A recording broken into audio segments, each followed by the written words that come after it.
Video में हम पढ़ेंगे फ्रेज के मुतालिक। फ्रेज को समझने से पहले सेंटेंस को समझना बहुत ज़रूरी है। इससे पहले एक वीडियो में हमने पढ़ा था कि एक सेंटेंस के अंदर एक सब्जेक्ट और एक वर्ब का कम से कम होना बहुत ज़रूरी है, क्योंकि वर्ब का मतलब होता है कोई अमल या काम और सब्जेक्ट होता है उस काम को करने वाला। इसका मतलब यह है कि एक सेंटेंस के अंदर ये बताया जाता है कि कोई क्या कर रहा है। तो इस तरह से एक सेंटेंस जो होता है वो एक मुकम्मल बात होती है जिसे पढ़कर या सुनकर समझ में आ जाता है कि क्या बताया जा रहा है। अब एक सेंटेंस के मुकाबले में फ्रेज को समझने की कोशिश करते हैं कि एक फ्रेज जो होती है वो दो या दो से ज़्यादा अल्फाज से मिलकर बनती है, लेकिन उसमें ये सब्जेक्ट वर्ब कॉम्बिनेशन मौजूद नहीं होता, यानी उसमें किसी के अमल से मुतालिक पूरी बात नहीं बताई जाती और ना ही ये बताया जाता है कि कौन क्या कर रहा था। इस तरह से फ्रेज जो होता है इसे हम कह सकते हैं कि ये एक नामुकम्मल जुमला होता है या एक नामुकम्मल बात होती है। मिसाल के तौर पर इन अल्फाज को देखते हैं। आफ्टर लंच यानी दोपहर के खाने के बाद। तो इन अल्फाज को पढ़ने के बाद हमें सिर्फ इतना समझ आ रहा है कि दोपहर के खाने के बाद, लेकिन इससे मज़ीद कुछ पता नहीं चल रहा कि उसके बाद क्या करना है या क्या किया गया, क्योंकि यहाँ सिर्फ एक वक्त की तरफ इशारा किया गया है, आफ्टर लंच यानी लंच के बाद। तो इस तरह से ये अल्फाज मिलकर बना रहे हैं एक फ्रेज, जो कि एक मुकम्मल जुमला नहीं है, क्योंकि इससे कोई मुकम्मल सेंस नहीं बन रही, यानी पूरी बात समझ में नहीं आ रही। और इसकी वजह यह है कि इसमें सब्जेक्ट वर्ब कॉम्बिनेशन मौजूद नहीं है।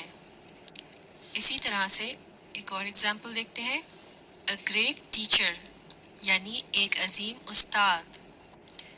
तो ये भी एक किस्म का खिताब तो हो सकता है, लेकिन ये कोई मुकम्मल जुमला नहीं है, क्योंकि इसमें किसी को कोई अमल करते हुए नहीं बताया गया, यानी इसमें सब्जेक्ट और वर्ब दोनों एक साथ नहीं मौजूद। अल्फाज के इस ग्रुप में टीचर का लफ्ज़ जो है ये है एक नाउन, जैसा कि नाउन किसी जगह, शख्स या चीज़ के नाम को कहते हैं, और लफ्ज़ ग्रेट जो है ये एक एडजेक्टिव है, क्योंकि ये इस नाउन को डिस्क्राइब कर रहा है, ये उसके मुतालिक बता रहा है। तो ये अल्फाज मिलकर बना रहे हैं एक फ्रेज। अब एक और एग्जाम्पल देखते हैं। टू राइट यानी लिखने के लिए। तो ये अल्फाज भी किसी शख्स या चीज़ के ज़रिए किसी अमल के होने को नहीं बता रहे, लिहाजा ये मिलकर बना रहे हैं एक फ्रेज। तो इस तरह से फ्रेजेस को जब अलग से देखा जाता है तो इनसे कोई ख़ास मतलब समझ में नहीं आता, लेकिन जुमलों के अंदर इनकी बड़ी अहमियत होती है, क्योंकि इनकी मदद से जुमलों को मुकम्मल किया जा सकता है। मिसाल के तौर पर अगर हम कहें कि हम खाना खाने के बाद आराम करेंगे, तो इस जुमले को हम इस तरह से कह सकते हैं। We will take some rest after lunch, यानी हम आराम करेंगे दोपहर के खाने के बाद। तो आफ्टर लंच की फ्रेज की मदद से इस जुमले को मुकम्मल किया गया है, जिसकी मदद से ये पता चल रहा है कि आराम कब किया जाएगा। इसी तरह से अगर आपने किसी टीचर के मुतालिक बताना हो कि वो एक अजीम टीचर हैं, तो आप उनके नाम के बाद इज़ अ ग्रेट टीचर इन अल्फाज का इजाफा करके जुमले को मुकम्मल कर सकते हैं, और इस तरह से अ ग्रेट टीचर की फ्रेज को शामिल करके इस जुमले को मुकम्मल किया जा सकता है। इसी तरह से टू राइट की फ्रेज को इस जुमले में शामिल करके एक मुकम्मल जुमला बनाया गया है। I need a pen to write, यानी मुझे चाहिए एक पेन लिखने के लिए। तो इस तरह से अब ये एक मुकम्मल जुमला या एक पूरी बात हो गई, क्योंकि इसमें सब्जेक्ट वर्ब कॉम्बिनेशन मौजूद है। इसमें आई जो है ये क्या है, ये है सब्जेक्ट, यानी जिसके मुतालिक बात हो रही है, और लफ्ज़ नीड यानी चाहिए ये है वर्ब, जबकि लफ्ज़ पेन जो है ये है ऑब्जेक्ट। और इसमें टू राइट के जो अल्फाज हैं ये मिलकर बना रहे हैं एक फ्रेज, जिनकी मदद से पूरी बात को मुकम्मल किया गया है कि पेन किस लिए चाहिए। तो अब हम इन एग्जाम्पल्स को देख लेने के बाद समझ सकते हैं कि एक फ्रेज क्या होती है। A phrase is two or more words that do not contain a subject-verb pair. It does not make complete sense.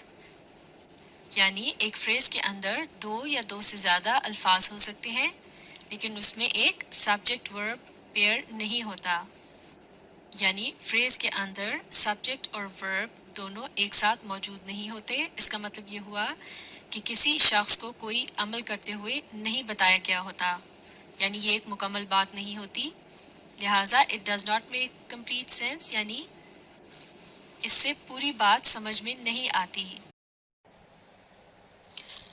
इस वीडियो में हम पढ़ेंगे एडजेक्टिव फ्रेज के मुतालिक।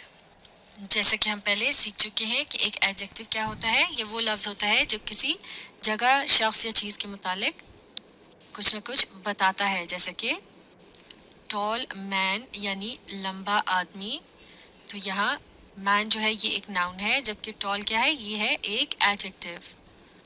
इसी तरह से फ्रेज के मुतालिक भी हम पढ़ चुके हैं। ये दो या दो से ज़्यादा अल्फाज से मिलकर बनती है, जो कि एक मुकम्मल जुमला नहीं होता, क्योंकि इसमें सब्जेक्ट और वर्ब दोनों एक साथ मौजूद नहीं होते, यानी किसी शख्स या चीज़ को कोई अमल करते हुए नहीं बताया गया होता। जैसा कि वर्ब कहते हैं उस एक्शन या अमल को जो कोई शख्स या चीज़ कर रही होती है, जबकि सब्जेक्ट जो होता है वो होता है उस अमल को करने वाला। तो इस तरह से हम कह सकते हैं कि एक एडजेक्टिव फ्रेज एक ऐसी फ्रेज होती है कि जिसमें एडजेक्टिव मौजूद होता है। इन एग्जाम्पल्स की मदद से समझने की कोशिश करते हैं। He is an able teacher, यानी वो एक काबिल उस्ताद है। तो इस जुमले में लफ्ज़ टीचर जो है ये क्या है, ये है एक नाउन, और लफ्ज़ एबल यानी काबिल ये बता रहा है इस नाउन के मुतालिक कि वो कैसा है, यानी ये इसे डिस्क्राइब कर रहा है, लिहाजा ये है एक एडजेक्टिव। इस जुमले में एक एडजेक्टिव का इस्तेमाल किया गया है। अब इसके मुकाबले में अगले जुमले को देखते हैं। He is a teacher of ability, यानी वो एक ऐसा उस्ताद है जिसमें काबिलियत है। तो इस जुमले का पहला हिस्सा है ही इज़, यानी वो है। यहाँ ही जो है वो सब्जेक्ट के तौर पर मौजूद है, क्योंकि इसी के मुतालिक कुछ बताया जा रहा है, जबकि इसका लफ्ज़ जो है ये है वर्ब की एक किस्म। और इस जुमले का ये जो बाकी का हिस्सा है अ टीचर ऑफ एबिलिटी, ये अल्फाज जो हैं ये मिलकर डिस्क्राइब कर रहे हैं सब्जेक्ट को, जो कि है एक नाउन, माफ़ कीजिएगा यहाँ ये है एक प्रोनाउन, यानी किसी के नाम की जगह से इस्तेमाल किया गया है। तो जैसे कि इससे पिछले जुमले में हमने देखा था कि एक एडजेक्टिव जो है वो एक नाउन को डिस्क्राइब कर रहा था, बिल्कुल उसी तरह से यहाँ अल्फाज का एक ग्रुप है जो कि मिलकर एक प्रोनाउन को डिस्क्राइब कर रहा है, यानी ये भी वही काम दे रहा है जो कि एक एडजेक्टिव देता है। लेकिन अब की बार चूंकि यहाँ दो से ज़्यादा अल्फाज इस्तेमाल किए गए हैं और जुमले का ये जो टुकड़ा है ये एक मुकम्मल जुमला नहीं है या पूरी बात नहीं है, क्योंकि इसमें सब्जेक्ट और वर्ब एक साथ मौजूद नहीं है, लिहाजा ये एक फ्रेज़ है। और ये किस किस्म की फ्रेज़ है, क्योंकि ये एक प्रोनाउन को डिस्क्राइब करी है, लिहाजा ये है एक एडजेक्टिव फ्रेज़। तो अब अगर इस एडजेक्टिव फ्रेज़ को इस जुमले से अलग करके देखा जाए तो ये हो जाएगा अ टीचर ऑफ एबिलिटी, यानी एक ऐसा टीचर जिसमें काबिलियत है। तो ये बात एक मुकम्मल बात नहीं होगी, क्योंकि अब इसके साथ कोई सब्जेक्ट मौजूद नहीं है जिसके मुतालिक ये बात की जा रही है। लेकिन अगर इस एडजेक्टिव फ्रेज़ की शुरू में ही इज़ के अल्फाज लगा दिए जाएं तो इस तरह से ये बन जाएगा he is a teacher of ability, यानी वो एक ऐसा उस्ताद है जिसमें काबिलियत है। तो ये बन जाएगा एक मुकम्मल जुमला। तो इस तरह से यहाँ ये बात भी देखी जा सकती है कि एक एडजेक्टिव फ्रेज़ जो होता है उसकी अलग से तो कोई ख़ास हैसियत नहीं होती, लेकिन वो एक जुमले को मुकम्मल करने के लिए बहुत अहम होता है। जैसा कि यहाँ इस जुमले में ये एडजेक्टिव फ्रेज़ जो है ये डिस्क्राइब कर रहा है कि ही कैसा है, यानी ही एक उस्ताद है जिसके अंदर काबिलियत है। इसी तरह से देखते हैं ये एक और example. This is a beautiful place, यानी ये एक खूबसूरत जगह है। तो अब आप बताइए प्लेस क्या है, ये है एक नाउन, और लफ्ज़ ब्यूटीफुल जो है इसकी मदद से क्या पता चल रहा है कि ये जगह कैसी है, यानी ये जगह को डिस्क्राइब कर रहा है, लिहाजा ये क्या है, ये है एक एडजेक्टिव। अब इसके मुकाबले में दूसरे जुमले को देखते हैं। This is a place of beauty, यानी ये एक ऐसी जगह है जिसमें खूबसूरती मौजूद है। तो इस दूसरे जुमले में अ प्लेस ऑफ ब्यूटी यानी एक ऐसी जगह जिसमें खूबसूरती मौजूद है, ये अल्फाज जो हैं ये मिलकर किसको डिस्क्राइब कर रहे हैं? दिस को, और ये भी है एक प्रोनाउन, और इसका इशारा उस जगह की तरफ है जिसके मुतालिक बात हो रही है। तो वो लफ्ज़ या अल्फाज जो मिलकर किसी नाउन या प्रोनाउन को डिस्क्राइब करते हैं या उसके मुतालिक बताते हैं वो कहलाए जाते हैं एडजेक्टिव। और चूंकि यहाँ सिर्फ एक लफ्ज़ नहीं है बल्कि ये अल्फाज का एक ग्रुप है, लिहाजा ये है एक एडजेक्टिव फ्रेज़।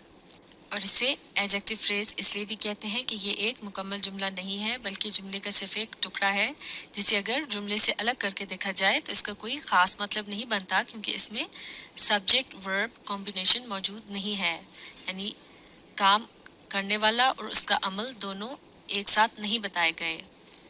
तो इन एग्जाम्पल्स को समझने के बाद अब हम आसानी से समझ सकते हैं कि एक एडजेक्टिव फ्रेज क्या होता है। An adjective phrase is a group of words that tells about a noun और प्रोनाउन, यानी एडजेक्टिव फ्रेज जो होता है वो अल्फाज का एक ग्रुप होता है जिसकी मदद से हमें नाउन या प्रोनाउन के मुतालिक कुछ ना कुछ पता चलता है। It does the work of an adjective, और ये वही काम देता है जो कि एक एडजेक्टिव देता है, यानी नाउन या प्रोनाउन के मुतालिक मजीद कुछ बताना।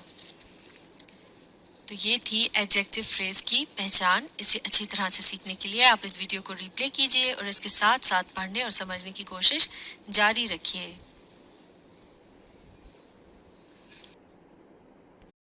एडजेक्टिव फ्रेजेस से मुतालिक एक मश्क करते हैं, मिलकर पढ़ते हैं कि क्या करना है।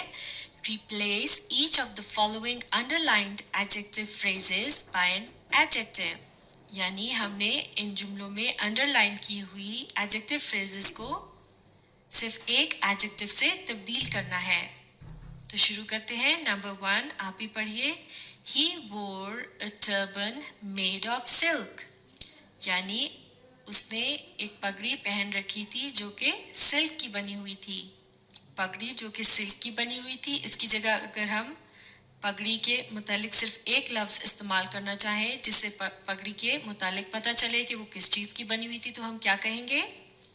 रेशमी पगड़ी। बिल्कुल ठीक। तो इसे इंग्लिश में कैसे कहेंगे?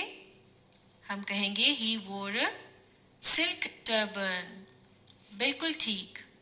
तो इस तरह एडजेक्टिव फ्रेज की जगह हमने सिर्फ एक एडजेक्टिव इस्तेमाल किया और ये जुमला हो गया ही वोर silk turban.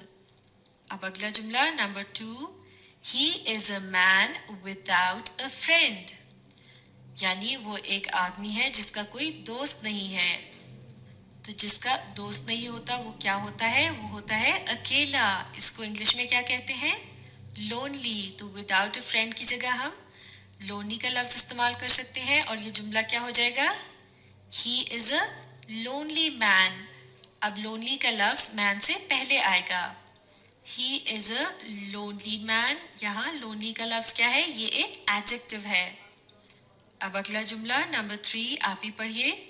Nobody likes a person with bad temper, यानी किसी को भी ऐसा शख्स पसंद नहीं होता जिसे गुस्सा आता हो। तो जो शख्स बहुत गुस्से वाला हो इसे इंग्लिश में क्या कहेंगे? इसके लिए अगर सिर्फ एक लफ्ज में कहना हो तो इसे कहते हैं इल टेम्पर्ड।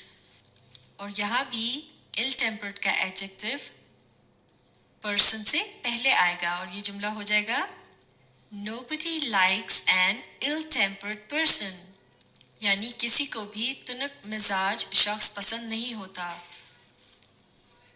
तुनक मिजाज होता है जिसे गुस्सा आता हो, यानी बहुत जल्दी गुस्सा आ जाए। अब अगला जुमला पढ़ते हैं number 4, It is of no use, यानी ये किसी काम का नहीं है। किसी काम का नहीं है, इसकी जगह अगर सिर्फ एक लफ्ज में बात कहनी हो तो क्या कहेंगे? बिल्कुल ठीक, बेकार। ये बेकार है। तो इस बात को इंग्लिश में कैसे कहेंगे? ऑफ नो यूज की जगह आएगा यूजलेस। तो ये जुमला हो जाएगा इट इज यूजलेस। अब अगला जुमला number 5, he is a man of sense, यानी वो ऐसा आदमी है जिसमें अकल है, या फिर यूं भी कह सकते हैं वो ऐसा आदमी है जिसमें समझ बूझ है। तो अब हम मैन ऑफ सेंस की जगह क्या लफ्ज इस्तेमाल कर सकते हैं? अक्लमंद या समझदार को इंग्लिश में क्या कहते हैं? सेंसिबल। तो इस तरह ये जुमला हो जाएगा he is a sensible man, यानी वो एक समझदार आदमी है या फिर वो एक अक्लमंद आदमी है। तो इस तरह हमने मेड ऑफ सिल्क की जगह क्या इस्तेमाल किया? सिल्क। विदाउट अ फ्रेंड इसकी जगह आ गया लोनली। विद बैड टेम्पर इसकी जगह है इल टेम्पर्ड। ऑफ नो यूज इसकी जगह आया है useless. Man of sense sensible. तो इस तरह ये मश्क मुकम्मल हो गई है। अब आप इस वीडियो को रिप्ले कीजिए और इसके साथ पढ़ने और